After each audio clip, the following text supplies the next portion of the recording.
Okey. Okey, okey. Okey.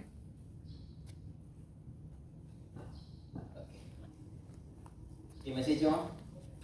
Itu nama dia engineer. Okey, apa saja modify. Okey, apa saja kita modify. Okey. Okey, Assalamualaikum dan selamat petang semua sekali. Okey. So, inilah kelas last saya untuk minggu ni. Kemudian beberapa minggu akan datang akan diganti oleh Dr. Waraman lah. Kemudian saya akan masuk balik minggu ke-14 dan 15, 2 minggu akan datang untuk subjek spring, kan? Untuk subjek spring. So, Dr. Waraman nanti you tanya Dr. Waraman dia nak buat kelas online ke, nak buat kelas face-to-face berjanji ke, kan? Dan style saya suka lebih suka face-to-face, mana apa? Bagi banyak belajar, lagi banyak boleh faham, kan? Online ni jadi radio kan? Okey. Okey. Pada petang ni kita akan masuk topik baru, iaitu general bearing juga. Tapi kita fokus tentang general bearing. Okey. Beberapa pelajar tak dapat hadir yang dimaklumkan pada saya, tak apa. Saya akan cakap dalam bahasa Melayu dulu. Kemudian kalau tak faham boleh tanya dalam English ataupun Melayu lah, kan? Okey. So, beberapa pengumuman. Okey, beberapa pengumuman. Minggu hadapan kita akan buat test. Okey, pada Selasa dan 10 pagi. Waktu lab. Okey. Saya minta semua hadir. Selasa 10 pagi di waktu lab. Okey, sebab hari Selasa kita akan ada lab pada pukul 8 sampai pukul 12 tengah hari. Okey. Ya, ada apa? Extend. Extend tu kenapa? Banyak test. Oh, dia banyak test. Okey, 31. Selasa juga. Adakah yang lain setuju? Okey. Ya. Foreign language waktu berapa? 10. Okey. Tak apa, kita tunggu yang lain datang dulu. Kita tanya pendapat.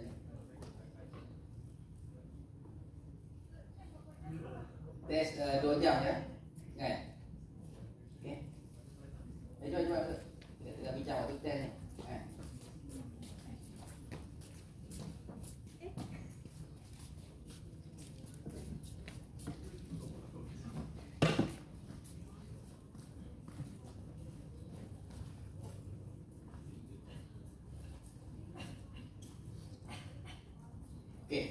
Okey, saya ulang-ulang. Pada yang baru ada, kita akan buat test originally pada cadangan awal pada Selasa hadapan pada pukul 10 pagi. Okey. Tapi ada yang request pada minggu seterusnya lah. Okey. Tak apa, boleh kita buat minggu seterusnya pada 31 lah. Betul, 31 bulan hari Selasa. Dan ada juga yang kata Selasa 31 pun ada kelas. Okey. Hari apa yang sesuai? Kita ada 2 waktu saja yang kita boleh, iaitu hari Isnin petang pukul 3 sampai pukul 1 sampai pukul 5. Ya betul. 1 sampai 5 dan pukul 8 Selasa 8 sampai pukul 12. Okey, mana direct sesuai dengan you all? Isnin petang pukul apa? Kelas berapa? 3? Lama banyak kelas Jadi at least ada kelas. Kita buat pukul 1. Isnin pukul 1 boleh? 1 sampai 3 boleh? Kan? Okey, 1 sampai 3 boleh. Okey, kita setuju lah buat pada 30 bulan 5. Okey, 30 bulan 5, pukul 1 sampai pukul 3 petang. Boleh? Okey? Okey, berkaitan dengan tips sebetulnya saya nak bagi hari ni. Tapi dah ada test, next week you remind saya akan bagi tips pada next week lah, kan? Okey. Tak apa. supaya persediaan untuk you nak buat test. Kan, kalau tidak bakal jawab ada kosong. Kan. Okey, baik. Itu test. Itu test kita buat pada 30 pukul 1 sampai pukul 3 petang. Sesiapa yang ada masalah pada tarikh itu nanti WhatsApp ni beritahu saya, WhatsApp ke macam mana, saya akan ejak macam mana. Okey, pada petang ni kita akan masuk ke topik baru, iaitu topik lubrication and general bearing. Okey, bismillahirrahmanirrahim. Dalam lubrication and general bearing ni, apa yang saya nak tunjukkan nak bincangkan dengan you all sekarang ni adalah benda-benda penting saja, benda penting yang fundamental. Dalam slide ni ada 100 lebih slide, kita akan skip kerana saya dapat video dalam YouTube channel saya, kan, not making profit. I don't want to make profit from YouTube channel, but it's for education purpose. You ada kelebihan saya dah buat YouTube channel saya, untuk semua topik yang di-cover, walaupun di-cover oleh Dr. Umar Rahman pun saya dah buat topik, buat coverage untuk subjek tu. So tak ada masalah. Apa yang you rasa you miss out dalam kelas ni, you boleh tengok dalam YouTube channel, kan. Tapi kelebihan face to face saya boleh ceritakan dengan lebih bersemangat lagi, kan. Kalau YouTube ni, kalau video ni jadi, kelas online ni jadi tak semangat lah, kan. Okey, baik. Dalam YouTube channel tu you akan tengok playlist. Dalam YouTube tu ada banyak video, banyak jam lah. Tengok ada video yang panjang, ada video yang pendek. Tapi it is your responsibility untuk tengok at least pada 1 jam. You all berhutang dengan saya 1 jam. Lepas tu asynchronous lab tu, kan. Okay, so you manfaatkan masa yang ada pada waktu 1 jam asynchronous pada Selasa malam. Kita tengok YouTube video saya tentang topik dia, topik-topik yang akan di-cover, kan. So tak ada masalah. Okay, apa yang saya nak ceritakan kat sini adalah benda yang penting tentang lubrication dan YouTube channel ni. Okay, lubrication and general bearing. Okay, so kita pakai buku teks yang sama, iaitu lubrication and general bearing pada Shiley Mechanical Engineering Design.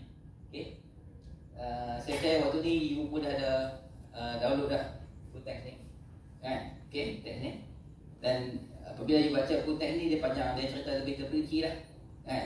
Untuk pada you, kerana bila saya buat video kelas saya dalam YouTube channel tu, saya memang go through one by one, pages by pages. Jadi boleh kata lengkap lah, kan. Okay, sekiranya ada lagi tambahan-tambahan knowledge yang you perlu tahu, you boleh search lagi in YouTube channel. There are thousands of video yang berkaitan dengan topik-topik general bearing sebagainya, yang mana lagi baik lagi pada penjelasan saya lah, kan. So you are free to choose. Okay, baik, kita akan tengok pada beberapa topik yang kita akan cover ni, iaitu type equation, viscosity, Petrov equation, stable equation, thick film equation, hydrodynamic theory, design consideration, dan juga relation of variables. Okay, dia bearing dan sebagainya. Dan waktu kelas ni juga kita akan buat sedikit latihan dalam kelas, mana saya beranggapan latihan sehari dia akan buat lagi adalah sangat-sangat penting, kan. Okay, baik, kita akan pertama sekali kita akan cerita type of lubrication dulu, iaitu ada hydrodynamic, hydrostatic, electrohydrodynamic, boundary dengan solid film. Okay, untuk nak ceritakan tentang lubrication, perlu saya cerita tentang viscosity. Apa itu viscosity? Viscosity adalah kelikatan. Okay, dalam bahasa Melayu dipanggil kelikatan, iaitu shear stress on the fluid is proportional to the rate of change of velocity respect to y. Okay, dia punya simbol shear stress T tu sama dengan force bagi area sama dengan U kecil du per dy. U kecil itu adalah kelajuan liquid tu. Okay, dx per dy. Untuk memahamkan equation 12/1 ni, you kena fahamkan equation gambar rajah ni, kan. Okay, gambar rajah ni kita cuba kita fahamkan. Okay, U ialah absolute viscosity, is called viscosity. Kita ada huruf U besar, kita ada huruf U kecil, Kan? Kita ada area A, kita ada Y, kita ada H, dan kita ada force. Dan kita ada U. Okey? U besar ni apa? U besar ni apa? U besar adalah kelajuan barang kita pijak ni. Macam saya berjalan. Ni saja kelajuan saya, U ni. Kan? Okey. Contoh paling saya nak relate dengan kita punya topik ni. You bayangkan satu kolam, kan? Satu sungai. Okey. Kemudian ada daun juga, ada boat atas sungai tu. Boat atas sungai. Okey. Satu sungai, boat atas sungai. Kelajuan boat tu sendiri, U besar ke U kecil? U besar. Kelajuan boat tu U besar. U kecil adalah kelajuan air dalam sungai tu. Kan? Okey? Faham tak? Okey? Kemudian sungai juga. Okey. H tu apa dia? H tu apa? Kedalaman sungai tu daripada tapak sungai, dasar sungai sampai ke atas, sampai ke langit bukan sampai ke langit, sampai ke permukaan sungai tu, itu adalah H. Kan? Tetapi apa saja titik daripada dasar sungai sampai ke permukaan tu adalah Y. Kan? Sudah Y, ya. This faham konsep tu. Dan A tu adalah area lah. Dalam kita kata contoh sungai tadi dengan boat tadi, A adalah area of the permukaan boat tu sendiri. Kan? Okey? Rambut. Okey. Dan F tu adalah daya yang menolak dia. Macam contoh boat tu adalah motor yang menolakkan boat tu lah. Kan? Dalam kes lain kita kata kalau kita tolak boat mainan, tangan kita yang force yang menolakkan dia tu adalah tangan kita. Kan? Okey. Itu cara kita nak faham. Okey. Kemudian pula dia punya gambar rajah ni. Okey, dia stacking ni. Kan? Okey, apa makna dia? Okey, di dalam buku teks dia bagi analogi yang paling relate dalam buku teks yang boleh mudah nak faham adalah daun judi tu. Daun pakau tu. Nah, di dalam buku teks cerita ni saya cerita apa dalam buku teks. Okey, nak cuba je fahamkan tadi. Saya cerita buku teks dulu. Kemudian saya cerita apa yang kita cuba nak fahamkan dalam situasi di Malaysia ni lah, sebab mungkin di sensitive area. Kan? Main apa? Okey, baik. Kita tengok, you imagine daun pakau judi tu, kalau kita susun dia bagi diri macam bongkar tu, kan? Lepas tu kita tolak dia jatuh. Adakah ditumpang macam Highland Tower? Kan? It's not your generation tau Highland Tower ni. Tapi kalau you baca sejarah bangunan Highland Tower tumbang dekat KS Selangor tu, dia tumbang jatuh dulu. Dia tumbang jatuh. Kan? Okay? This is our history. Dalam sejarah kita tahun 92, you tak ada lagi. Saya pun kecil lagi waktu tu. Kan? Okay? Maksudnya, kalau adakah dia tumbang, you susun daun pakau tu tinggi-tinggi, adakah dia tumbang macam ni? Dia tak tumbang macam tu. You tolak dia tumbang straight ke hadapan. Dia straight ke hadapan tu. Kan? Okay? Baru dia jatuh semua. Dia bukan tumbang jatuh macam tu. Dia ke depan tu. Begitu juga dengan yang ni. Kan? Viscosity tu dia punya tumbang macam tu. Sebab tu kita tengok kartun Tom and Jerry. Kartun Tom and Jerry, yang kucing Tom tu pijak pisang dia lebar. Kan? Kucing Tom tu pijak pisang dia lebar. Dia jatuh kan? Kan? Okay? You pernah tengok Tom and Jerry kan ni? Mana? Ingatkan you generasi Upin Ipin kan? Kan? Baik. Jadi maksudnya macam mana kucing Tom tu boleh jatuh macam tu dia sebabkan viscosity lah, kelikatan batang pisang tu. Kita boleh ibaratkan pergerakan itu sama juga macam ni. Kan? Sama juga. Jadi permukaan yang pergerakan kita tu dia adalah U besar, pergerakan liquid dalam tu adalah U kecil. Kan? Okay? Okay, most replicating fluid, the rate of shear is constant. Du per dy sama dengan U per H. Okay, U du dy sama dengan U per H. Shear strength sama dengan F ni force bagi ingat area U kecil U per H. Okey. Okey. Dan fluid exhibiting this characteristic Newtonian fluids. Okey, Newtonian. Kenapa dipanggil Newtonian fluids? Kita belajar fizik sekolah dulu. Hukum Newton ada 3. Okey. Salah satunya gerakan tu dia bergerak sehingga ada daya yang menolak atas dia. Kan? Okey, itu hukum Newton pertama. This is called Newtonian fluid. Okey, maksudnya pergerakan dia tu dia bergerak satu arah saja. Kan? Dia bergerak sedangkan ada satu elemen yang tolak dia. Macam contoh paip air lah. Kan? Dia buka kebelah paip tu, air turun. Kan? Dia turun ke bawah saja. Tak ada benda yang tolak dia. Melainkan kita suruh tangan kita, air tu mengalir ke arah lain lah. Sebab kita menghalang gerakannya. Kan? Okay, that is a Newtonian fluid. Okay. Apakah pula non-Newtonian? Non-Newtonian fluid. Kalau kamu boleh tengok dalam Google, dia ada istilah Newtonian fluid yang kita tengah sembang ni. Satu lagi non-Newtonian fluid.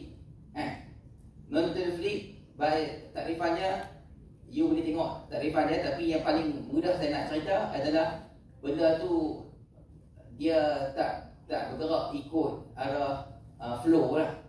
Kan? Contohnya botol sos tomato, sos cili sos tomato. Kan? Tahu kan sos cili sos tomato? Kita nak makan KFC tu, dia bagi sos cili sos tomato tu dalam botol tu. Kan? Kalau kita tuang, kita tak goncang-goncang dia melikat, dia susah nak keluar. Dia melikat lebih. Kan? That is perbuatan, sifat tu dipanggil non-Newtonian. Kan? Tapi kalau kita goncang-goncang dia, botol kicap, botol tomato, botol cili tu kita goncang-goncang dia, dia jadi Newtonian. Kita tuang pun dia mudah lalu keluar je. Kan? Itu istilah non-Newtonian fluid. Kan? Okey, kita tengah sembang tadi adalah Newtonian fluid lah. Kan? Okey. Unit yang dipanggil adalah rand, form square inch per square inch. SI unit adalah Pascal. Okey. Pascal second iaitu Newton second per meter kuasa 2, dan CGS unit poise T S cm kuasa 2. Okay, so CGS unit discouraged but common historically in replication. Okay, kenapa dia kata commonly? Sebab ilmu fluid ni dah berzaman dah. Kan? Zaman tahun lama dah orang dah kaji pasal fluid ni. Okay, sangat tradisi dah sebelum wujudnya SI unit. Orang dah pakai dah CGS unit ni. Central Poise ni dia ikut nama founder dia, iaitu orang Perancis. Saya nak sebut pun saya tak erti sebut sebab lidah berbelit ni. Orang Perancis punya nama kan, kita panggil CGS Central Poise tu nama dia kan. Okay, tapi generasi kita ni kita tak pakai dah kan. Tapi mungkin kalau mesin-mesin yang lama, mesin yang kamu berpeluang kerja ni, mesin tu mesin yang lama, lebih tua pada you, lebih tua pada your father and your grandfather. Mungkin mesin tu ada pakai lagi unit yang lama kan. Tapi kita pakai ni conversion for USCGS unit to SI dan RPS, iaitu U tu PA 10/-3Z CP, U sama RAM, Z CP 6.89 dan 6.89 micro, U RAM. Okay, panggil U RAM. Okay, RAM tu adalah stand for Renault number. Kita akan belajar lagi. Adakah you belajar fluid dynamics sekarang ni? You dah belajar, you tak belajar lagi? Sekarang tengah sense. Dah belajar fluid dynamics? Dah, di semester ni Saya lepas. Okay. Subjek ni, topik ni memang berkaitan dengan fluid dynamics. Memang berkaitan, sangat-sangat berkaitan. So it's a unique of this subject. Dia ada kaitan dengan subjek-subjek yang lepas. Dan subjek ni directly related dengan fluid dynamics. Okay, you can jumpa balik Renault number apa semua nak. Okay, units of viscosity, IPS unit, the macro rand is often convenient. The symbol U is used to designate viscosity in U rand. Okay, So dengan 10.06. Okay, measurement of viscosity. Sabot viscometer is used to measure viscosity. Measures in second for 60 mm of lubricant. The temperature to run through a tube of sabot. Okay, dia pakai sabot universal viscometer. Ada gambar tu you boleh cari kat Google. Ada mesin dia, kan? Mesin dia pakai viscometer ni, kan? Okay, you boleh tengok, you boleh Google sekarang betul nama ni, sabot viscometer ni. So using Hascott Pascal Pascal ni yang nama founder pada ilmu ni, nama dia Pascal. Okay, Pascal laws limited viscosity based on second. Sabot is used to viscometer in second sama dengan ZK 0.22 tolak 150 T. So rem. Okay, soalan ni, adakah cara mudah untuk you nak replicate balik viscometer ni? Kita tak ada mesin ni tak ada dekat universiti UVM ni, tak ada dekat universiti lain ada lah. Okay, kan, untuk nak replicate ni. Tapi cara paling mudah macam mana? Kan, cara paling mudah macam mana? Kan, kalau you dapat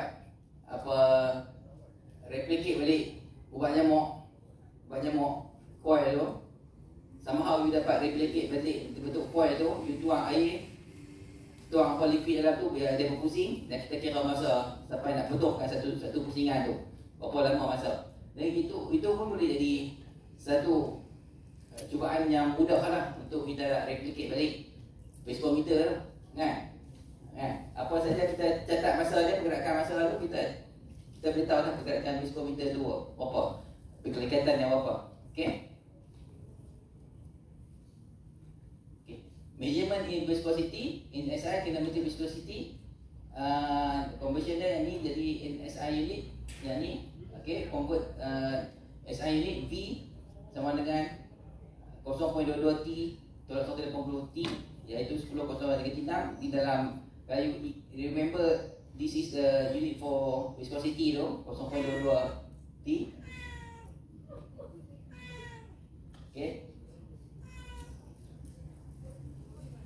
Okay, convert dynamic viscosity, U sama dengan rho. Saya tak boleh kucing dah gerak.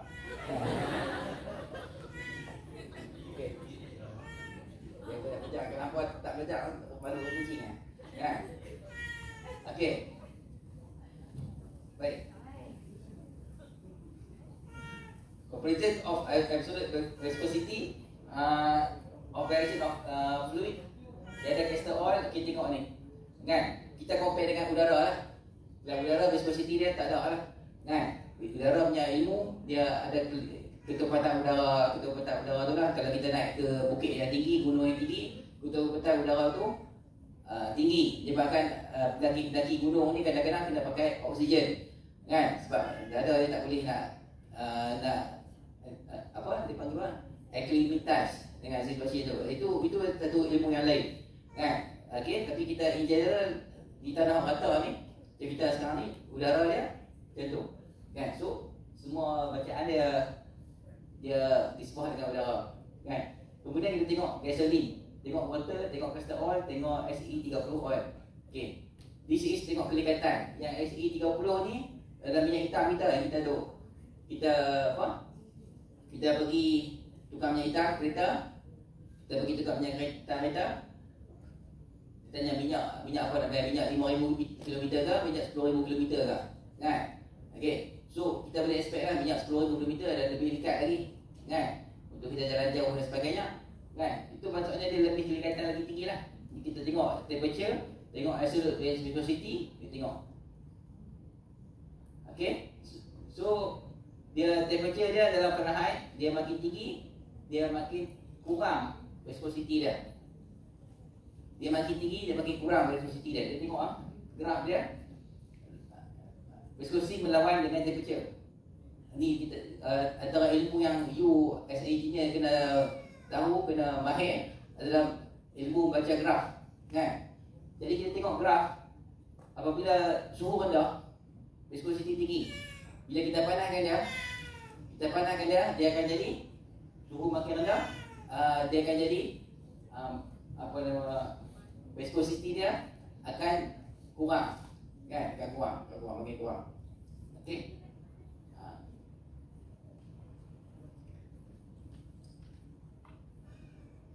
Okey.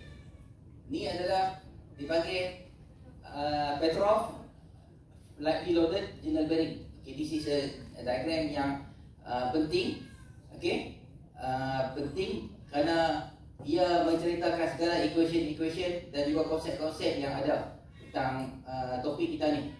The whole topic of general bearing adalah berdasarkan gambar rajah ni, equation, teori, apa semua ni berdasarkan gambar rajah ni. Okay. Kita tengok gambar rajah ni adalah general bearing. Kalau for those who tak boleh bayangkan macam mana bentuk general bearing, you google kan gambar general bearing sekarang ni, kan? Okay, you google kan gambar general bearing sekarang ni, kan? Dia akan juga tengok gambar rajah, ada satu batang shaft masuk dalam satu housing dia, kan? Itu dipanggil general bearing. Dia berbeza dengan apa nama, roller bearing. Roller bearing tu dia ada bola. Macam minggu lepas punya kelas, dia ada bola, kan? Okey. Apa nama, pergerakan semua tu dalam bola. Dan saya dah kata dalam minggu lepas, ball bearing, roller bearing ni is not visible to your eye because benda tu ada di dalam structure. Macam kipas angin, you kena buka kipas angin baru boleh nampak bearing tu, kan? Okey.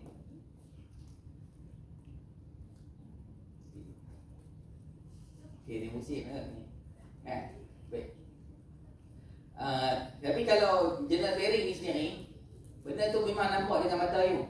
Tapi kita jangan jumpa di sekitaran normal ni lah, sebab benda ni adalah industri. Kita dalam public situation ni, di taman-taman awam, kat universiti, dekat shopping komplek, kita tak jumpa dalam benda ni, kan? Memang, tapi dalam bila you bekerja dalam industri, you akan nampak benda ni dengan mata you. Benda ni besar. Memang baki besar, berminyak, kotor dan sebagainya. Tapi this is the nature of the job. Siapa yang bekerja dalam bidang ni memang akan dealing with the benda yang berat, benda yang berminyak dan sebagainya. Tapi tak apalah. Memang this is the nature of the job. Tak masalah, kan? Okay.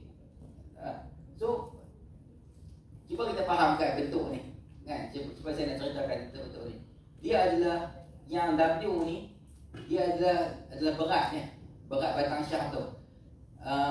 Untuk nak fahamkan gambar rajah ni, you perlu buka di headset you, gambar, you type kataan general bearing, tengok bentuk 3 dimensi general bearing tu macam mana rupa.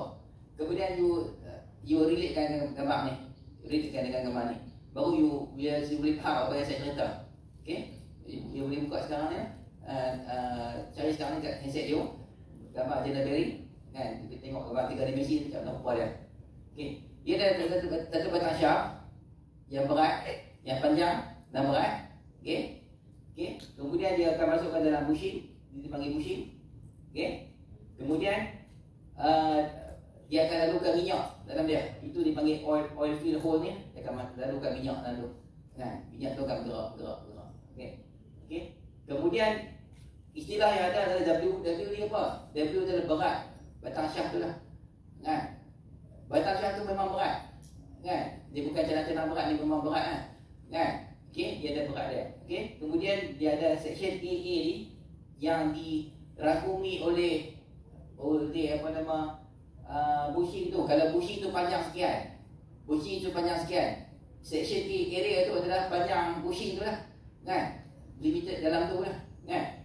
Kemudian ni dipanggil general. General dipanggil shaft. Okay? Kat sini ada juga kaitan subjek ni dengan subjek solid mekanik 2. Dia related dengan solid mekanik 2. Kenapa saya kata dia related dengan solid mekanik 2? Okay? Kerana dalam solid mekanik 2 subjek mana? Subjek deflection of beams. Okay? Subjek deflection of beams chapter 12 is not mistaken, because I used to teach this subject before, jadi saya faham. Okay? Jadi kamu kan ada knowledge on solid mekanik 2, chapter 12, deflection of beam dalam buku Hibler tu, kan? Kenapa saya kata dia relate dengan subjek tu? Sebab bila you masukkan batang shaft ni dalam housing ni, batang shaft ni panjang, kan? Bila batang shaft ni panjang, selalunya dia akan ikat dua, kiri dengan kanan, kan? Di sebelah kiri dan di sebelah kanan. Okey? Kalau dia left hanging, kiri saja, dia left hanging macam ni, dia tak stabil lah, kan? Jadi shaft ni selalunya dia akan letak dua, kiri dan kanan, batang housing ni lah, kiri dan kanan, supaya dia boleh balance dan stabil, kan? Okey. Jadi di mana posisi yang kita patut letak? Di contohnya 5 meter kanan ke, di housing ni, ada housing ni nak letak pada kedudukan 2 meter ke kanan ke, 3 meter ke kanan. Nah, itu ilmu tu dalam solid mekanik 2, kan? Dia ada calculation dia, kan? Supaya kita boleh letak stable dengan sebagainya. Dan kalau kita letak dia panjang sangat, sekejap lagi dia melendur di tengah-tengah, melendor kat tengah-tengah. Itu knowledge tu tak ada dalam subjek ni, tapi dalam solid mekanik 2, kan? Deflection of beams, kan? Tak apa. Okey, saya cerita ni sebab kita kena relate, saya perlu relatekan dengan subjek-subjek yang lepas-lepas. Okey? Okey. Dalam buku ni dipanggil journal, kan? Juga dalam kita buku yang sama juga dipanggil shaft. So nanti Dr. Warahman dalam topik dia akan cover tentang shaft, kan? Okey, shaft, topik tentang shaft sendiri ada kaitan directly dengan solid mekanik 2, iaitu deflection of beams. Dia ulangan balik, kan? Tapi jangan risau, saya pun dah buat video tentang shaft tu sendiri. You boleh tengok pada YouTube channel saya. You learn from the shaft video tentang playlist tentang shaft tu, kan? So tak ada masalah. Okay. Kemudian kita ada istilah U besar ni. U besar adalah pergerakan. Pergerakan apa? Pergerakan rotation of the shaft tu sendiri. U ni dalam ni, istilah lebih tepat dia adalah angular velocity, kan? Kalau pada awal tadi saya bagi analogi tentang boat, okey, dan saya kata boat, pergerakan boat tu adalah U tu, yang tu adalah kurang tepat, kerana pergerakan boat tu dia adalah datar. Tapi saya cerita ni adalah benda yang shaft ni dia duduk pusing saja.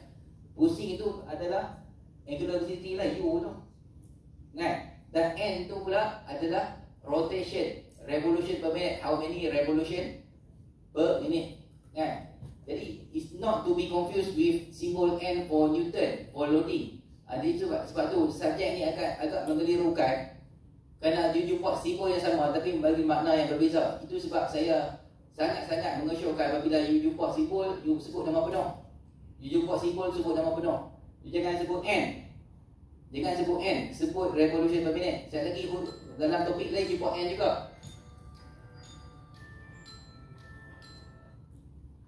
Sekali lagi dalam topik lain kita jumpa N juga. N tu makna Newton.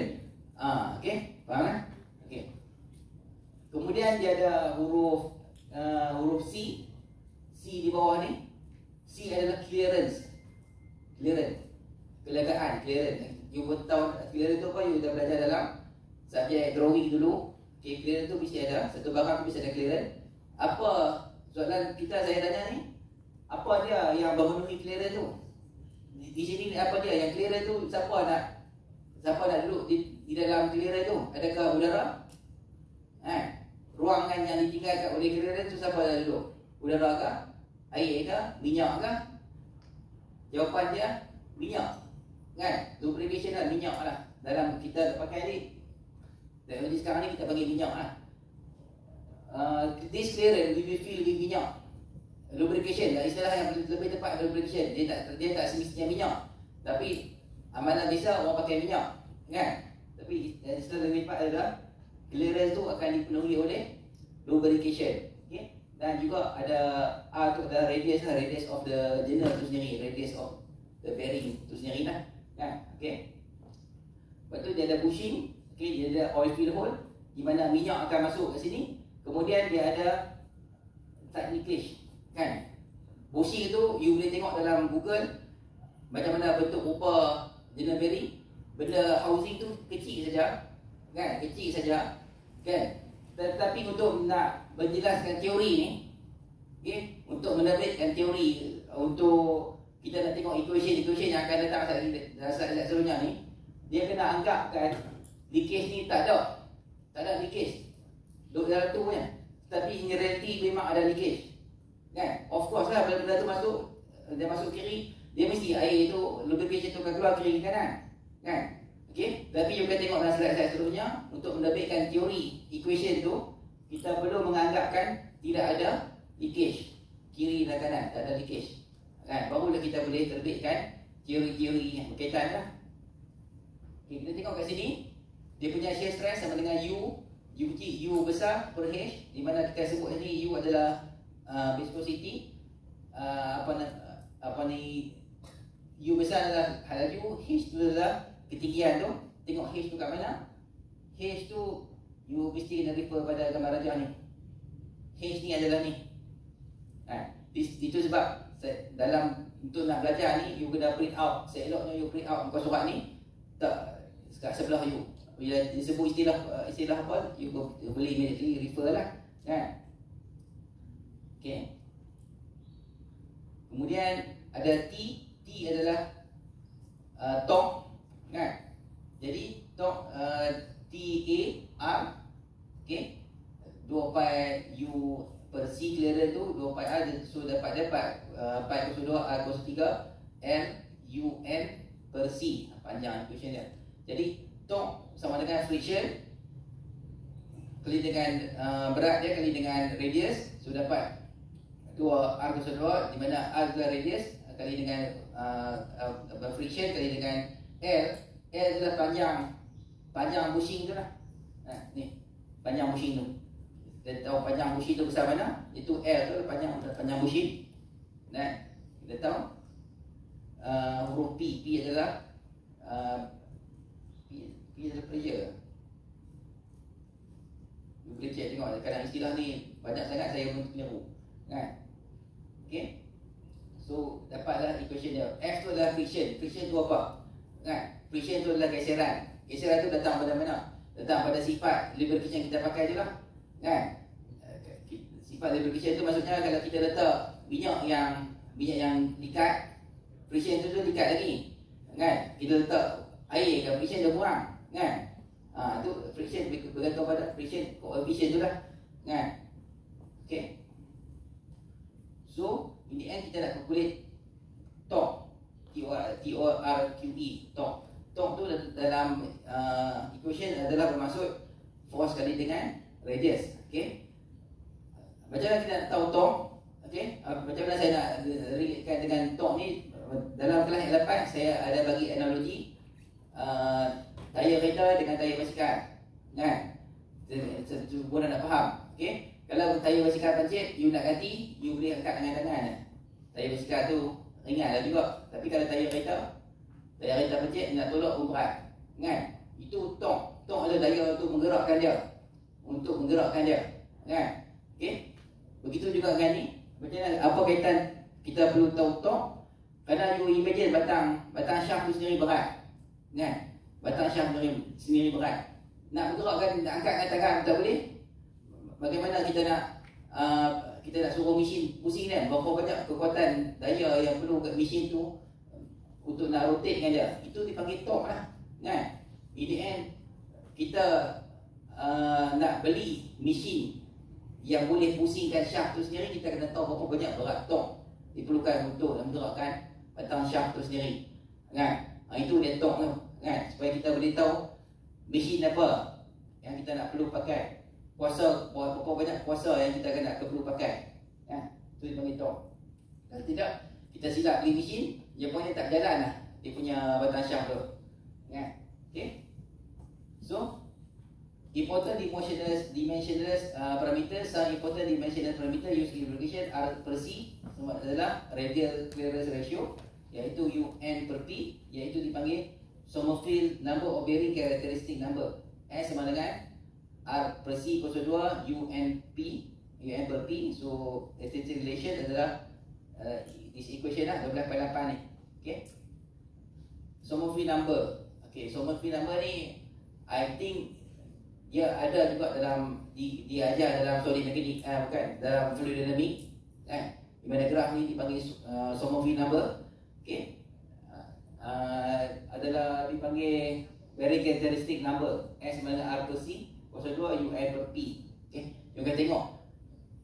Kita tengok lagi. Kita akan jumpa lagi dalam slide-slide seterusnya lah.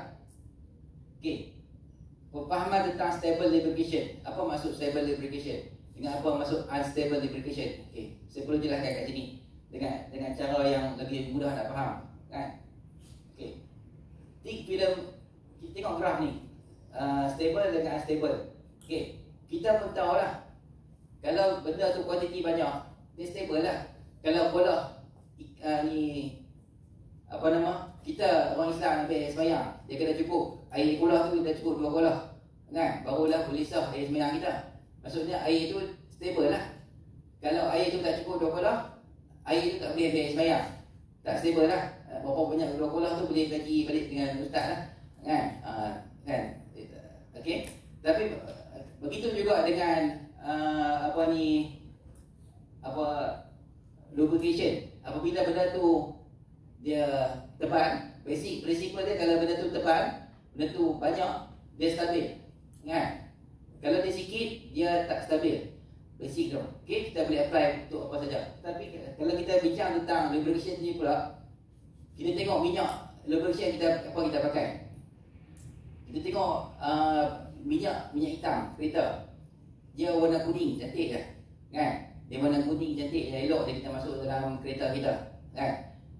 Bila dia tebal nanti, dia walaupun kalau dia tipis pun, tapi dia masih consider tebal sebab dia sifat dia tu masih sempurna. Tapi bila kita dah pakai lama, minyak hidrokarbon terbakar tu jadi hitam. Kita tukar jadi hitam. Hitam tu dah jadi thin film. Jadi unstable. Walaupun dia tebal, tapi dia tak memberi makna, dia tak beri apa-apa kesan pada enjin. Dia akan merosakkan enjin. Itu dipanggil unstable engine. Ni.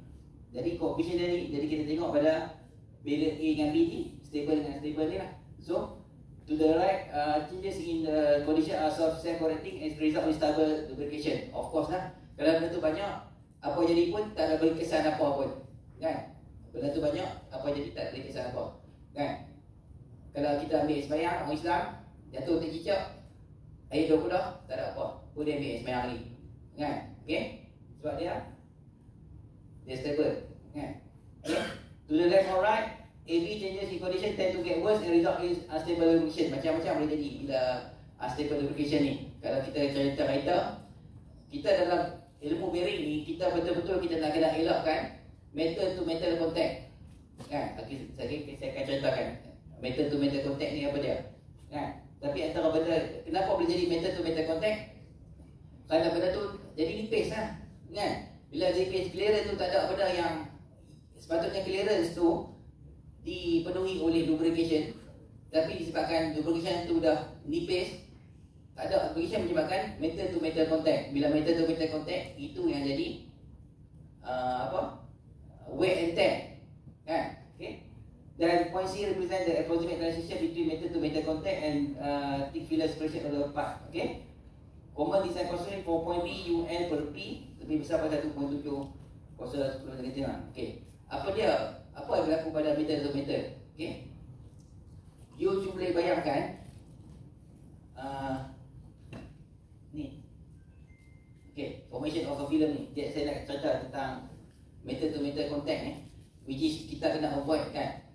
Okay, metal to metal contact ni berlaku juga dalam kereta kita. Bila kereta kita tak servis, sepatutnya beli kena 5,000 km, kita kena servis, kita tak pergi servis, kan? Okay, dia berlaku metal to metal contact. Okay, apa dia metal to metal?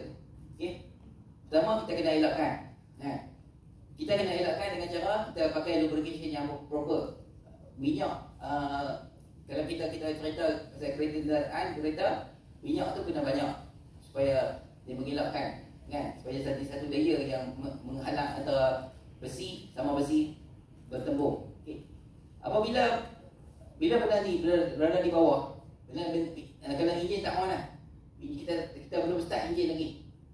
Kita belum start enjin lagi ni. Baik kereta kita ke, baik lubrication of the shaft ni ke, okay, benda batang shaft ni jatuh bawah. Jatuh bawah. Bila jatuh bawah, yang menahan dia daripada berlagak besi sama besi housing dengan besi shaft berlagak ni adalah lubrication itu sendiri. Itu dipanggil lubrication. Itu kita dah clearance. Sebab tu bila kita benda ni berada di bawah, kita tak start lagi enjin, dia duduk, kita boleh nampak dengan mata kita ada ruang udara, ada ruang gap kan, sebab benda tu tutup bawah. Tapi clearance tu terlampau kecil sebab kita tak nampak dengan mata kita. Tapi memang kita tahu memang ada clearance, dilapiskan oleh minyak kan. Okey, kalau tidak ada minyak, tak ada lubrication kat situ, dia melanggar mesin, batang syah ni melanggar dengan housing. Okey, kemudian you imagine, you buka, you start engine, mesin ni motor tengah bergerak ni. Bila motor tengah bergerak, apa berlaku? Dia menghakis. Dia cakap macam kita cangkul tu, macam kita ambil scratch jari kita ni, kalau kucing tadi tu, dia apa? Dia cakap kan. Okey? Dia cakap permukaan. Jadi ada scratch lah kan. Jadi you bayangkan kalau tiap hari dia duduk scratch lama-lama, jadi apa kat bawah ni? Jadi berlubang kan? Jadi terhakis, jadi berlubang. Bila berlubang, kalau circle tu sepatutnya dia circle, dia tak jadi circle lah. Bawah tu dia jadi terhakis kan? Itu bila terhakis, apa yang keluar bila terhakis? Dia keluar besi. Logam-logam yang sepatutnya tak boleh keluar, dia terkeluar kan? Itu yang jadi kalau kereta kita tu jadi wear and tear cepat kan? Kenapa boleh besi ni? Sebab besi ni berat, shaft tu pun ada berat dia, housing ni berat. Tengok mana yang lemah lah kan? Material yang lemah akan terhakis. Kalau housing ni lemah, dia akan terhakis keluar. Kalau shaft tu lemah, dia akan terhakis keluar. Maknanya dia shaft yang kita pada beli tu, mula-mula beli cantik je, permukaan cantik je. Tapi lama-lama ni sebagai minyak kita tak jaga, permukaan jadi berjerawat, permukaan dia jadi berluka-luka. Itu kita nak elakkan. Okey, boleh faham ni yang cerita ni? Okey, so that is why kita kena elakkan metal to metal tu, dia akan jadi merosakkan batang syam ni. Tapi dalam ilmu general bearing juga, minyak tu akan keluarkan apa nama segala elemen-elemen kita tak mahu tu kan. So actually tak nak masalah, tapi long running kita akan tengok pada batang bawah housing tu akan jadi somehow berlubang, dan juga batang shaft sendiri pun akan jadi berburutu kan. So kita nak elakkan. Okey, dalam kabaran yang sama juga dia menjelaskan tentang formation of the film tu sendiri. Okey, dia ada dry dengan dia lubricated. Okey, saya nak ceritakan bagaimana gambar rajah ni. Cuba nak faham, you nak cuba fahamkan gambar rajah ni lah. Okey, apabila dalamkan dry, apa maksud dry? Dry ni tak ada apa, minyak tak ada. Jadi mesin tu dia lepas maintenance, cuci semua elok apa semua, pasang balik. Okey, dia adalah dry kan, tak ada apa lalu, ada udara saja. Jadi berlaku metal to metal contact kan, sebab dia adalah dry kan. Okey, bila benda tu dah dry, benda tu ni batang syah tu jatuh bawah kan. Okey, kemudian kita masukkan minyak. Okey, kita masukkan minyak di tengah tu. Gambar rajah ni, okey, macam mana nak fahamkan gambar rajah ni? Adalah you kena tengok, you kena buka handset you tengok 3 dimensi gambar rajah ni. General bearing punya gambar 3 dimensi. Tengok kat handset you lah sekarang ni, general bearing bentuk 3 dimensi ni. You tengok pada oil fill phone ni kan. Okey, saya nak ceritakan gambar rajah ni Okay. Sambil saya cerita, you tengok handset you kan, pasal general bearing ni kan. Okey, you tengok dalam gambar rajah tu, dia ada lubang di atas tu. Okey, lubang tu kita tuang minyak. Kita tuang minyak masuk kan. Bila kita tuang minyak masuk, kita start enjin. Adakah terus laju? Tak boleh laju terus. Kita start enjin, motor dah hidup, dia pergerakan mula tu dia slow kan. Dia slow macam kita bangun tidur lah, bukannya kita boleh terus lompat. Tak, kita slow, relax dulu, baru kita bangun kan, baru kita aktif kan. Dia slow. Kenapa dia slow? Kerana minyak yang lalu pada atas tu, dia akan memenuhi semua ruangan tu kan. Memang purposely dia akan pergerakan dia slow dulu. Dia lalu, kemudian dia akan, minyak tu akan masuk memenuhi segala dalam bushing tu. Dia bergerak pusing sikit. Then barulah dia laju. Laju penuh. Kan? Okey. Pergerakan ni adalah Q tu adalah flow lah. Kan? Lepas tu HO tu adalah apa nama? Pada gambar rajah ni. Ni. Okey ni. Ni gambar rajah ni. Yang kata HO tadi tu, ni H ni adalah tinggi dia. Kan? Okey. Jadi H0 tu maksudnya benda tu berada di betul-betul di bawah. Betul-betul dekat bawah, kat atas tanah terus. Dekat atas tanah terus. Dipanggil HO kan? Kan? Okey. Bila kita tanya kenapa apa benda HO tu yang tu lah. Besi ni betul-betul berada di atas tanah. Tak ada betul-betul kontak tu lah, memang kita pergi kontak lah. Kan? Jadi sebab tu kita kena jalan pelan-pelan. Kita kena gerak sikit-sikit. Kan? Ada dalam slide terusnya ada equationnya yang kita kena force yang perlukan pada mula-mula sekali tu berapa banyak force. Ada equation dalam slide yang sekali kita tengok. Kalau sempat kita tengok lagi. Okey. Jadi bila dia dah penuh tu barulah boleh jalan dengan lajunya. Mesin kita ni boleh gerak dengan lajunya. Okey. Sementara nak penuh, kita jalankan pelan-pelan. Kan? Okey.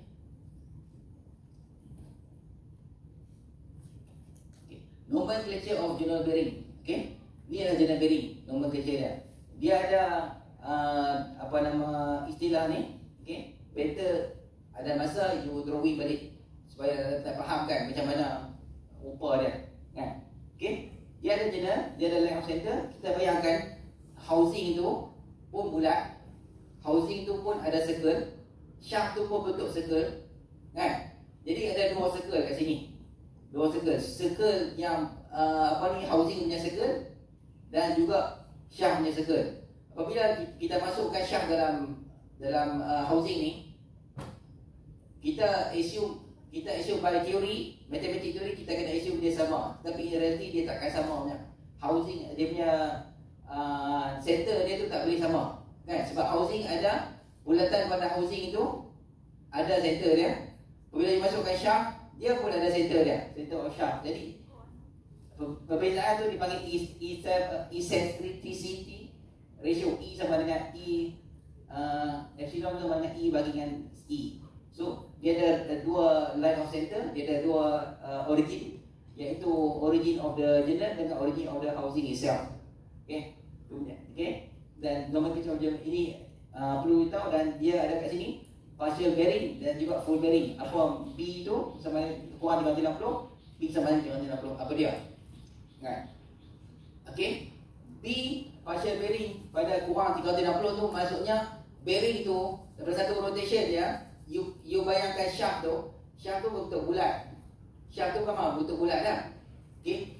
Bila dia pusing, dia kena pusing 360.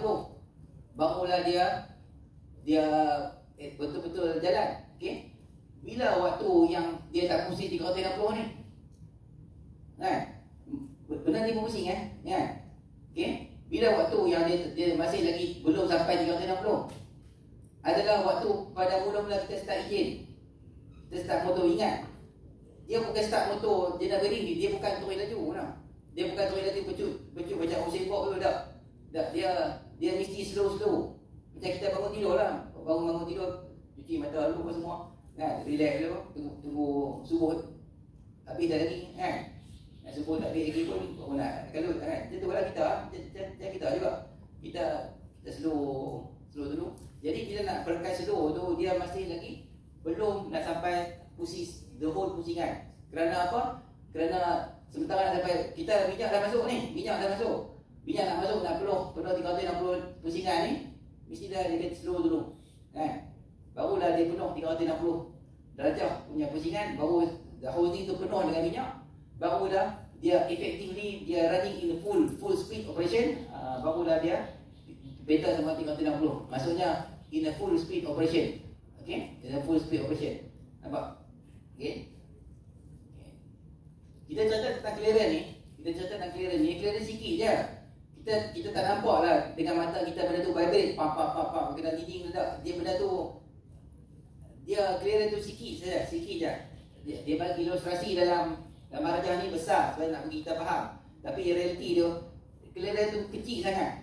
Kan? Kecil sangat clear tu. Okey. So tu cuba fahamkan lah.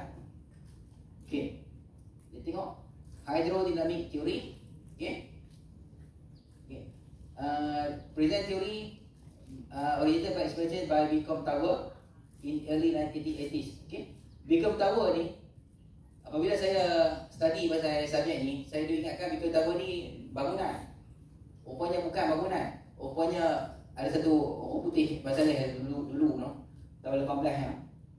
Dia nama dia Beacom Tower. Tower tu nama dia, bukan nama keluarga dia, bukan nama bangunan. Okay, so jangan keliru. Okay. Beacom Tower is a name of a person. It's not a name of a building. Okay? Dia yang dia yang jumpa masalah ni. Okay? Lubricated hole, partial bronze bearing, general dan sebagainya. Dalam buku teks, okay? Okay. Gambar rajah ni ada kaitan dengan ni. Gambar rajah ni ada kaitan dengan ni. Okay. Apabila di dalam buku teks ni, apa yang saya contohkan ni ada dalam buku teks. Okay. Apabila Mr. Beacom Tower ni tengah buat eksperimen pasal jenis bearing ni, okay, dia masukkan bearing, kan? Kemudian dia dalam bearing itu dia tutup lubang. Dia pada atas tu macam seperti gambar rajah yang you tengok dalam gambar jenis bearing tu, kan ada lubang kita masukkan minyak kan? Ada lubang lah. Tapi di waktu teknologi di waktu tu tak ada satu lagi pressure feed yang boleh masukkan dalam lubang tu. So apabila dia tepuk lubang, mesin tengah operate, mesin tengah berpusing, minyak dah ada dalam housing tu. Kemudian dia pergi tepuk lubang. Tepuk lubang tu, minyak tu berlantun macam kita buka botol Coke no. Dia kalau macam non-muslim minum arak tu, kita buka botol arak dalam filem Hollywood tu terbang habis. Kok skru tu. Kan? Boleh mana tengok filem Hollywood lah. Janganlah kita pergi minum pula. Kan? Tak, ni cerita Hollywood lah. You boleh bayangkan dalam cerita Hollywood, dia buka botol arak tu, dia buka kan, terbang botol arak tu. Kan? Botol ni dipanggil kok skru tu kan? Kok skru kan? Jadi Beacom Tower ni, dia terkejut. Tengok minyak terkeluar sampai tak nak kontrol. Dia cuba nak tutup dengan kok skru tu yang botol arak tu. Dalam buku teks ni disebut dalam buku teks ni. Punya kuat pressure dia tapi tak boleh tutup. Okey? Okey, this is kaitan dengan teori ni. Okey? In the end dia pun basah habis lah. Satu lab dia pun memang basah lah. Kan? Memang penuh dengan minyak lah lab dia. Kan? Rupanya dia jumpa satu teori baru. Teori baru ni adalah hydrodynamic teori ni lah. Di mana teori ni mengatakan pada tengah-tengah tu pressure dia tinggi. Tengah-tengah lubang yang dibuat tu pressure dia sangat tinggi. Ni, dia punya ni. You imagine lah, ada dua position lah. Satu horizontal, satu menghadap mata you, satu lagi menghadap sisi. Kan? Okay? Apabila kita tutup lubang di tengah-tengah tu, pressure dia sangat kuat pada lubang di tengah-tengah tu. Tu dia tembak kuat ni. Kan? Okay? Menyebabkan pressure dia, kita tengok gambar rajah kiri kanan, kiri dengan kanan, kiri ni lubang, ada side leakage. Okay? Kanan ni pun lubang, ada side leakage. Maksudnya minyak keluar ke kiri, minyak keluar ke kanan. Okay? Minyak keluar kiri, minyak keluar kanan. Okay? Tapi untuk kita nak fahamkan teori ni, kita kena assume tidak ada minyak keluar kiri, tidak ada minyak keluar kanan. Kan? Okay? Kita baru nak faham teori ni. Sekali kita tanya, tak logik lah minyak keluar kiri kanan. Tak. Demi untuk nak fahamkan teori, kita kena assume tak ada minyak kiri, tak ada minyak kanan. Okay? Kemudian bila terpuluh lubang, pressure keluar tembak ke atas. Dia tembak ke atas banyak, dia menyebabkan curve tu macam ni. Curve tu maksudnya pressure tengah-tengah tu memang kuat. Kiri tu dia makin kurang. Begitu juga bila tengok pandangan sisi, pandangan mata kita, pressure sangat kuat pada tengah. Pressure sangat kuat, pressure maksimum di tengah ni. Kan? Okey. Dan Kita ada N tu adalah rotation of the shaft itself dalam revolution per minute. D adalah diameter of the shaft. Ni contoh lah. Dan P ni, P0 ni pressure lah. Pressure pada zero pada betul-betul surface of the shaft ni. Yang ni pressure maksimum. Okay, pressure maksimum kat situ. Boleh faham ni? Boleh faham. Dalam dunia moden sekarang ni dah ada alat yang boleh masukkan minyak. Memang kita tubuh lubang kat situ, tapi alat yang pump yang kita masukkan minyak tu lebih kuat daripada pressure yang keluar tu. So minyak masuk lah. So tak ada masalah lah. You mungkin kita tanya, habis mesin yang moden macam mana? Tak, mesin yang moden ni dia memang minyak keluar, tapi pump yang tolak balik minyak masuk tu lebih kuat daripada pressure ni. So dia minyak tu masuk lah, kan? Minyak masuk lah, kan? So, itu yang berlaku lah, kan? Kita boleh faham kan ni?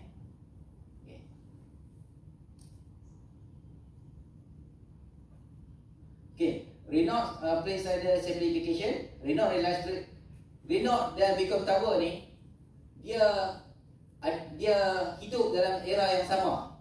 Apabila saya pembacaan saya, further reading saya mendapati Mr. Reynolds ni dengan Mr. Beacon Tower adalah satu generasi yang sama, dan mereka pernah berjumpa di waktu yang sama. Macam kita lah, saya jumpa you jumpa saya. Okay. Jadi Beacon Tower ni dia jumpa dulu teori ni, dan Reynolds number ni yang you bisa jumpa nama dia dalam fluid mechanics punya subjek dia lebih research lagi. Dia adalah saintis, dia lebih banyak research. Sebab tu buku-buku pasal fluid mechanics semua banyak sebut pasal Reynolds number, Reynolds semua ni, tapi dia tak sebut pasal Beacon. Sebab Beacon ni dia jumpa dia not go for further research. But Reynolds ni dia go for further research. Sebab tu kita jumpa banyak Reynolds, kan? Tapi mereka dua ni hidup dalam era yang sama. Okay, Beacon jumpa dulu teori tu, barulah Reynolds continue for the further research, kan? Okay, so Reynolds realized Reynolds also in comparison with bearing radius that curvature could be neglected. Okay, jadi untuk nak menerbitkan teori ni, kita kena realize benda yang kita discuss ni adalah bentuk bulat. Bila bentuk bulat, dia adalah ada equation tentang curve, perimeter curve semua tu. Tetapi apabila kita bincang tentang general bearing, benda filem lapisan tu terlampau nipis. Kita tak nampak dengan mata kita, terlampau nipis. Tapi memang kita tahu lah ada lapisan tu. Disebabkan itu, kita boleh nak terbitkan teori ni, kita boleh anggap dia adalah satu tanah rata. Satu tanah rata. Macam gambar rajah ni, kan? Gambar rajah ni logical, dia tak logik dengan structure of the general bearing. Sebab structure of general bearing dia bulat, kan? Tapi kita boleh assume dia adalah flat, kan? Okay, dia adalah flat. Okay, so replace curve with bearing with flat bearing, called plane slider bearing. Okay, kita nak, yang penting gambar rajah ni dia nak terbitkan equation ni, kan? Equation ni cuba fahamkan gambar rajah ni. Dia ada bulat 4 segi tu. Apa 4 segi tu? Maksudnya you imagine you ambil satu elemen, kan? Daripada satu bulatan tu you ambil satu elemen je. Elemen tu you imagine ada sebab dia bentuk 4 segi. Kenapa dia bentuk 4 segi? Kerana dia nak beritahu kata kalau pressure yang masuk, dia adalah ni adalah hukum Newton lah. Hukum equilibrium, persamaan. Maksudnya dia tak gerak mana. This element ni walaupun ada flow of lubricant, dia tak gerak mana, dia duduk kat situ je, kan? Okay, kita tengok kat sini equation P dy per dz ke arah sini, dan arrow dia lawannya ke arah sini. Maksudnya dia tak gerak, dia duduk kat situ je, dia tak pergi mana, kan? Sama juga dengan atas dengan bawah, dia ada equation dia. Jadi tau dz per dx, dy per dx. Jadi ni adalah cara kita nak terbitkan equation dia. Okay, yang penting you faham adalah benda tu elemen ni tak gerak mana, dan equation yang terbitkan dia adalah seperti macam ni lah. Dan daripada sini kita boleh terbitkan equation. Okay, sebabkan kita anggap dia berlaku dalam keadaan flat surface, barulah kita boleh terbitkan equation ni. Okay, Kita dapatkan equation ni dp dx dt kan, dan kita dapatkan constant cy, c1y, c2. Familiar tak dengan ni? Familiar tak? You dah ambil solid mekanik 2, you memang jumpa ni. Ingat partial differential dalam solid mekanik 2. Ingat ni. Solid mekanik 2 chapter 12. Okey? Okey? Apa nama differential of beings. You belajar balik ni. Kan? U partial differential ni dapat di U sama dengan 1/2U dp kuasa 2 cy y dan c2. Okey? Dan kita macam mana kita nak matikan constant tu? Macam mana kita nak matikan constant? Kita ada dua situation. Pada y sama 0, u sama 0. Pada y sama dengan h, u sama dengan h. Barulah kita boleh matikan constant tu. Apa dia tu y sama 0, u sama 0? Apa dia tu y sama dengan h, u sama dengan u? Di mana ni? Untuk nak tengok, nak faham ni, kita kena balik ke gambar rajah yang awal sekali. Ni, gambar rajah ni. Barulah kita tengok. Ingat tadi saya kata pada u sama 0, apa sama 0, ni. Ini ya gambar rajah ni. Kan? Jadi u sama 0 ni maksudnya ni y sama 0 ni maksudnya benda ni berada di bawah, di atas lantai. Berlaku meter to meter contact. Benda misi tak gerak lagi. Maknanya misi tak gerak lagi. Kita dah pasti tak hidupkan, tak on switch. Kan? Tak on switch, dia berada di bawah. Kan? Kemudian apabila kita dah mesin dah fully operational,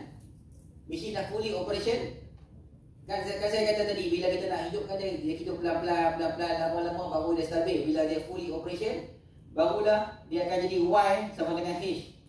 Sama. Maksudnya clearance tu dah sama, benda tu dah stabil. Kan? Benda tu berada elok di tengah-tengah. Kan? Itu situation tu kan. Jadi kita sebagai kita nak matikan constant tu, kita kena assume pada situasi mesin tak bergerak lagi. Bila mesin tak bergerak, shaft tu turun bawah dan ni shaft tu atas. Okey, boleh faham? Ni.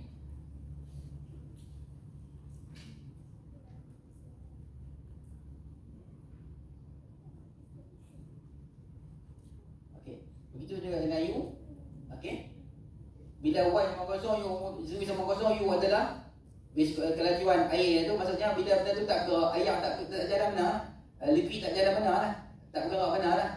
Kan? Jadi sama dengan u sama dengan h, maksudnya benda tu dah fully operation, air liquid tu akan bergerak dengan semaksimum yang boleh.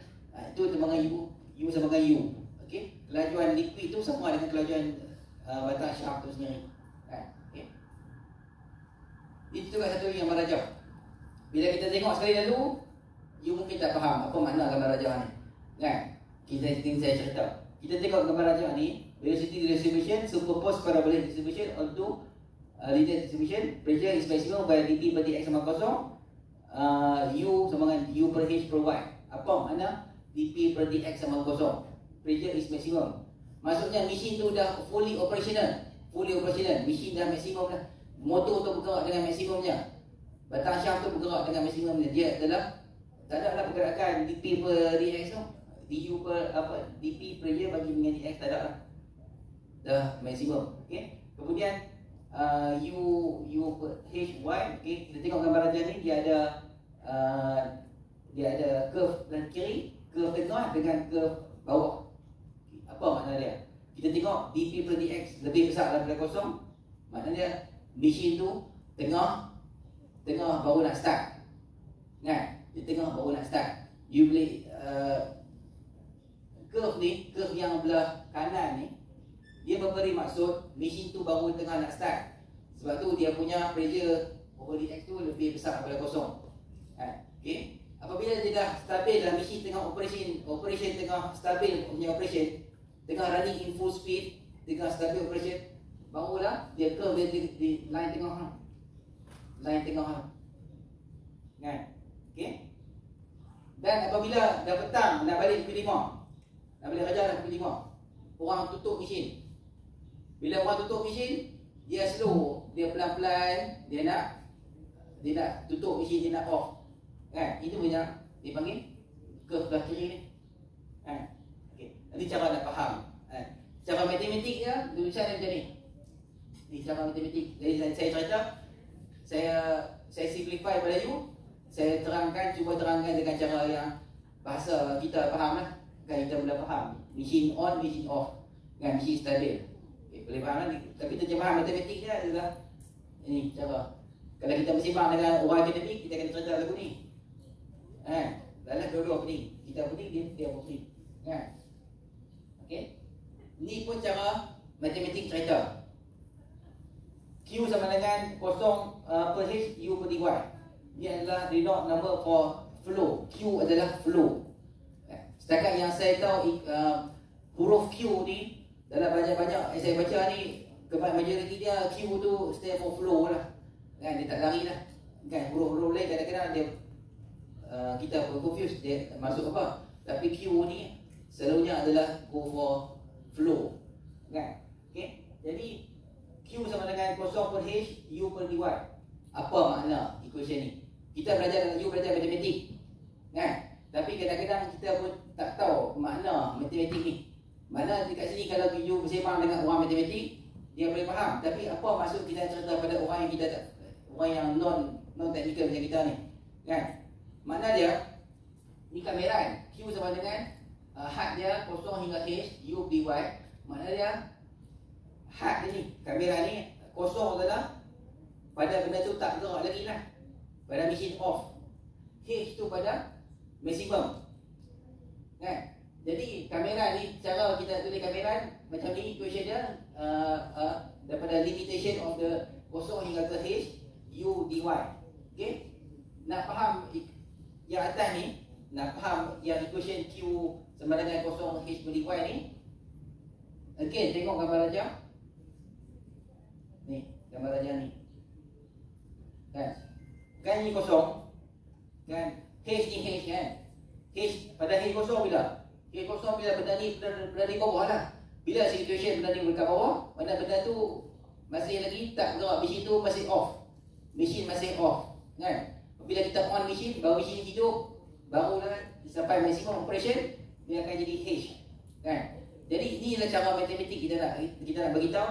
Kata limitation of the equation tu hanya pada H kat sini. Jadi flow of the water, flow viscosity of the water adalah berlaku kat sini. Kan? Okey? Jadi apa berlaku?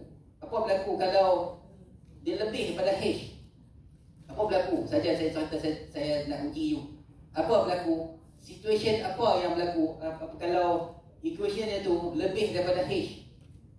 Kalau H dekat ni, rupanya dia lebih daripada H. Kan? Apa berlaku? Mesin pecah lah. Kan? Mesin pecah lah. Kan? Sebab H tu maksimum. H tu maksimum of the limitation of the general tu. Kalau dah berlaku mesin tu pecah, H tu lagi tinggi lah. Kan? Ya, ada macam-macam sebab lah mesin tu pecah. Kita boleh imagine lah 1001 benda lah yang boleh menyebabkan mesin tu pecah. Tapi kalau dah berlaku mesin tu pecah, equation tu lebih pada H lah. Overflow lah Q tu. Kan? Okay.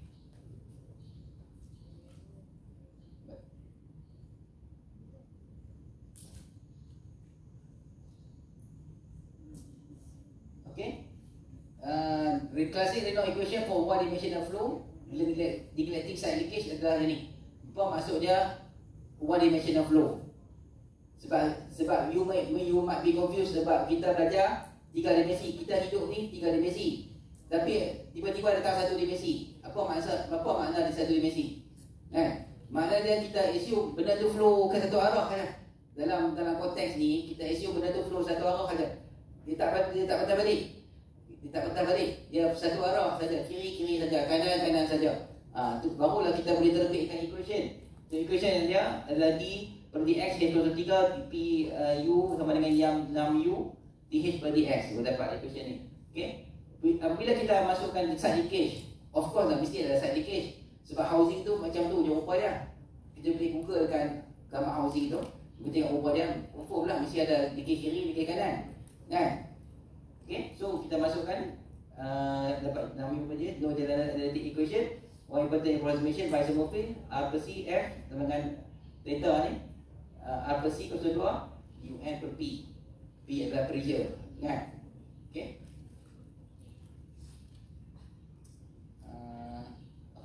Design consideration. Design consideration. Okay, kita ada setengah jam lagi. Pak Suku, whatever pun saya kena bagi, you kena buat exercise. Okay. Okay. Kita tengok kat sini design consideration. Variables either given or under control of designer. Viscosity U, low per unit. P, speed and the mirror dimension R, C, P dan L. Okay, ini benda yang kita boleh kontrol. Apa makna dia? Macam minyak tu sendiri, viscosity U tu sendiri, kita sendiri yang decide kenderaan kita. You nak pakai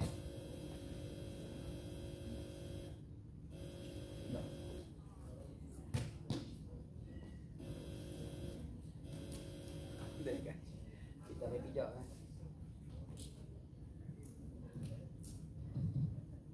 Pijak kan. Baik. Macam tadi viscosity ni, macam kita punya kenderaan kita lah, kereta kita sendiri, kita sendiri decide kita dah letak minyak murah ke minyak mahal kan atas kita. Kita boleh betul, kita yang kontrol. Okey. Seperti juga viscosity U, ni low per unit operating area. Berat shaft tu kita sendiri nak decide nak pakai shaft yang berat ke, shaft yang ringan ke. Nah, itu atas kita punya decision kita. Kemudian speed, kita nak hidupkan mesin tu pada speed mana, speed laju ke, speed rendah ke, itu atas kita punya decision. Kemudian bearing dimension. Okey, R, C, B dan L tu kita tengok housing punya gambar aja. Okey, bearing dimension, tengok housing punya gambar aja.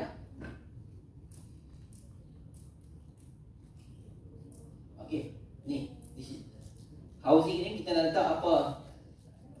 Bushing dia, housing dia tu besar mana? Atas kita, this is our decision.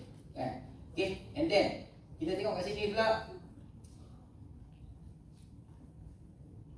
Okay, dependent variable, performance parameter yang kita tak boleh kontrol, kita sendiri tak boleh kontrol adalah coefficient of friction, F, temperature rise, volume of flow rate dengan minimum film thickness. Ini kita tak boleh kontrol. Kan? Mungkin masih ada research yang ongoing tentang ni. Di mana IDN kita boleh kontrol, tapi itu tak berlaku dalam near future lah. Kan? Mana dia? Minyak, contoh coefficient of friction, minyak kita pakai minyak hitam. Minyak hitam kita ni, kan? Kita pakai berapa kilometer? 5,000 kilometer ke? Lepas 5,000 dia jadi warna hitam. Kan? Okey, disebabkan itu friction itu jadi kurang. Sebab tu kita tengok performance kereta kita makin lama makin tak perform. Kan? Itu sebab kita kena ganti minyak. Kan, contohnya. Tapi badan kita boleh kontrol, kita tak boleh kontrol. Kita tak tahu. Kan? Begitu juga temperature rise, tinggi suhu dia makin tinggi makin rendah pun kita tak boleh kontrol. Kan? Sebab benda tu berlaku. Sebab benda tu speed laju. Bila speed laju, main dengan minyak, main dengan api semua ni, memang tinggi lah suhu dia. Bahkan dia jadi macam tu. Okay? Juga volume flow rate Q. Kan? Volume flow rate Q adalah kuantiti liquid yang masuk tu keluar kanan. Itu pun dan juga minimum film thickness, iaitu apabila benda tu contact with metal. Okey, walaupun benda tu shaft tu tak bergerak, mesin dah off, shaft tu jatuh bawah sebabkan graviti, tetapi tetap kena ada minyak yang ada di situ supaya tak berlaku metal to metal contact, di mana kita tak nampak dengan mata kita terlampau nipis, tapi kita yakin memang ada minyak, ada lubrication kat situ lah. Okay. Okay, significant angular speed is significant that hydrophilic bearing performance is, so N adalah N speed tu, N adalah general angular bearing revolution per second, and B adalah bearing angular speed, and F adalah load vector angular speed. Ini contoh ni.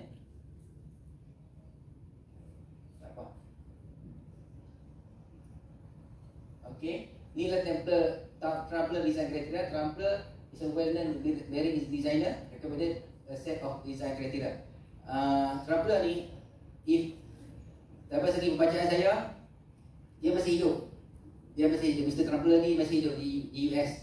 Dia adalah pakar dalam design ni. Dia mencadangkan limitation dia. Okay, design criteria dia. Dia kata yang pertama, minimum film thickness prevent collision of ground of surface particle adalah H0 lebih besar pada 0.02 0.04 inci. Okay, kat sini apa makna dia? Accumulation of runoff surface particle. Saya kata pada awal tadi, apabila mesin off dan apabila kita on mesin, pergerakan mula-mula tu dia tetap akan mencakar housing, akan mencakar shaft akan mencakar housing. Dan dalam proses mencakar tu, dia akan terkeluar serpihan kulit sikit ni. Tapi lama-lama dia akan accumulate jadi banyak, kan? Bila accumulate banyak tu, itu sebab traveler dia kata minimum film thickness tu mesti dah lebih besar daripada ni, kan? Supaya kita mesti ada lagi gap kat situ. Apa faham ni? Kan? Okay. Yang kedua, maximum temperature to prevent evaporation of lighter lubricant adalah maximum 250 Fahrenheit. Boleh convert pada Celsius. Berapa Celsius dah? Nearly 200 rasanya. Kan? Jadi apa makna dia? Kalau kita guna lubricant yang biasa, bila main dengan api ni, dia akan evaporate. Kalau air, kita guna air, 100 saja dia evaporate. Minyak masak kat rumah, 100 lebih saja dia evaporate, kan? Okay. Tapi modern liquid yang dicampur dengan elemen of graphene, elemen of material macam molybdenum, copper dan silikon dan sebagainya, dia boleh tahan suhu lagi tinggi, kan? Itu memang special made graphene lah, special material lah, which is not covered in this subject. Okay. But in general, apabila kita buat design mesin, kita seloknya jangan suhu tu jangan lebih 250. Okey, 250 sebab dia akan bagi evaporate of the liquid, of the lubricant, dan menyebabkan tidak ada lubricant menyebabkan metal to metal contact. Okey. Maximum starting load to limit wear at startup when there is metal to metal contact adalah yang ni. Load static, ST tu load static. Okay, L per T lebih kecil daripada 300 PSI, pound per square inch. Boleh convert kepada Newton. Apa kita pakai kat Malaysia pakai Newton, US pakai inci. So traveler ni pada US, of course dia pakai unit US lah, kan? Okay. So maknanya, sebab tu saya kata apabila kita start ni enjin tu, mesin tu sendiri jangan laju terus. Dia slow dulu. Barulah dia laju maksimum. Itu cara untuk jana bearing lah, kan? Okay. Dan design factor orang running load adalah NT lebih besar pada 2. Ini design factor. Design factor dalam subjek design yang you belajar lah, kan? Okay. Relation of variable, Albert, Raimondi and John Boyd use an iteration technique to solve Reynolds equation. Okay. Publish 45 chart and 6 table. Okay. This set includes chart from part 3 of Raimondi and Boyd. Okay. Makna dia, apabila generasi Reynolds ni dah buat fundamental of the equation, kan? Tapi dengan kekangan teknologi di zaman Reynolds tu, dia mana ada internet, mana ada di komputer boleh calculate macam kita ni, kan? Dia ada meditation. So apabila generasi dia dah habis, mai datang generasi baru, generasi komputer, iaitu generasi Raimondi and Boyd ni, dia berupaya nak simulate apa yang Reynolds kata tu, jadikan bentuk table, kan? Okay, ini kelebihan komputer lah, kan? Kita boleh simulate macam-macam, kan? Okay, dan table-table ni yang kita nak discuss, kita buat latihan lagi ni, kan? Okay, this is all the table, dipanggil viscosity chart. Viscosity is scalar function of temperature. Viscosity chart is common located in figure 12-12 hingga 12-14. Raimondi and Boyd assume constant viscosity through the loading zone, not completely true since temperature rise above is done at the lubricant passing to the loading zone. Use average temperature to find a viscosity. So ini adalah antara viscosity banyak. It's a popular question yang memang saya tanya dalam test, apa saya tanya dalam exam. Soalan wajib. Saya tak tanya dalam test, saya mesti tanya dalam exam, kan? Tapi saya malas tanya dalam exam kerana banyak sangat table saya kena bagi, kan? EDM buku exam tu tebal, kena buku teks, kan? Satu seorang pun buku teks dia tebal sebab banyak sangat table kena test. Tapi ini is compulsory table yang you kena faham, kan?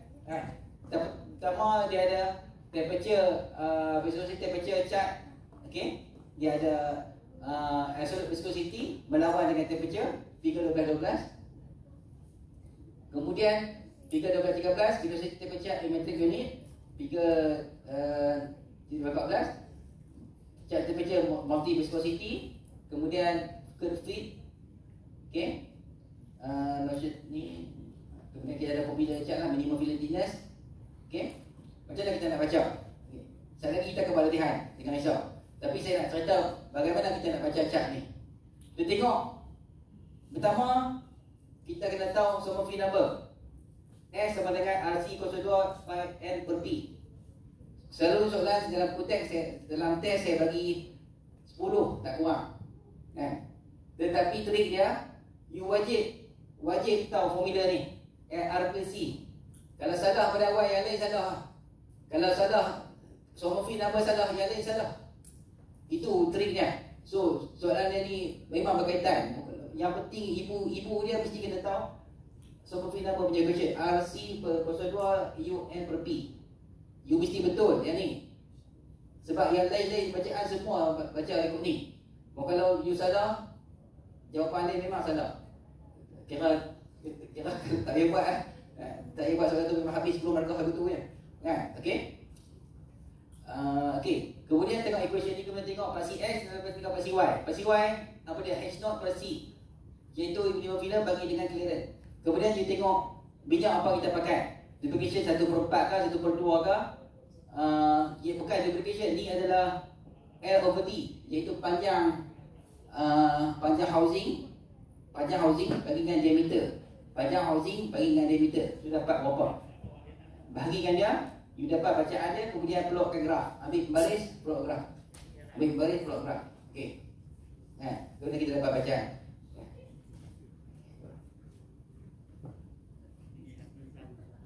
Kemudian kita tengok position of minimum fillet thickness. Okey. Tengok minimum fillet thickness. Again, Sommerfeld number tetap kita kena tahu. Kemudian kita tengok degree dia, minimum fillet thickness, degree dia berapa. Tetap kita kena tahu pairing ratio ni. Kita plotkan graf. Kita dapat. Kemudian kita tengok coefficient of friction variable. Tengok pada equation ni R over C. Pasti Y ni R over C. Kita akan pakai maklumat ni. Lagi kita akan dapat bearing ratio number. Okey. Kemudian flow variable, tetap kita tengok pasti Y equation dia apa? Q bagi R, RC and L. Okey. Dan flow of both side dan minimum fillet pressure, stability fillet pressure dan sebagainya. Apa saya nak beritahu kat sini? Soalan selalu ditanya sampai contohnya saya nak tahu berapa banyak flow. Flow equation dia QS bagi Q lawan dengan crashing number. Okey. Flow dia bigger 12-20 ni. Bigger 12-20. Tapi nak dapatkan jawapan untuk flow ni, you kena tahu baca figure start daripada 12-16. 12-16 kena betul, 12-17 kena betul, 12-15 kena betul, 12-19 kena betul, 12-20 kena betul. Semua kena betul. Pelong dobri semua kena betul. Barulah dapat jawapan flow. Faham tak? Baru dapat jawapan flow. Okey. Begitu juga ada minimum pressure, terminating pressure dan sebagainya. Okey. Saya nak you buat ni as an attendant you. Juga untuk fahaman. Saya akan tawaf naik atas ke bawah. Saya ni untuk fahamkan. Figure ni dia sampai 12.4. Dia sampai 12.4. Okey. Untuk nak jawab jawapan ni, final jawapan, you kena faham, you kena baca semua graf. Okey. Example dia, you kena buat sampai 12.4. Okey, untuk menjawab sampai 12.4 ni, you kena baca semua graf. Okey. Untuk itu saya nak you berfungsi handset you dengan kawan-kawan sebelah. Sebab seorang kena display table, seorang kena tulis. Okey. Seorang kena display table, seorang kena tulis. Faham ni? Okey, buat sekarang. Sampai 4.30. Bila ada 15 minit lagi. Okey, buat. Okey. Kita buat Itu saja kelas saya dah dapat lepas setengah. Yang lain-lain you boleh refer ke dalam YouTube saya. You boleh tengok dalam masa yang lapang. Dan saya kata you hutang dengan saya 1 jam, di mana waktu synchronous tu you sendiri dengan masa sendiri you kena pergi tengok video-video yang saya dah buat di dalam YouTube channel tu. Dan insyaAllah pada rakaman pada video hari ni pun sekiranya kualiti elok saya akan masukkan dalam YouTube. Okay, dalam YouTube channel. Okay, itu saja. Okay, buat sekarang lah. This is your attendance. Okay.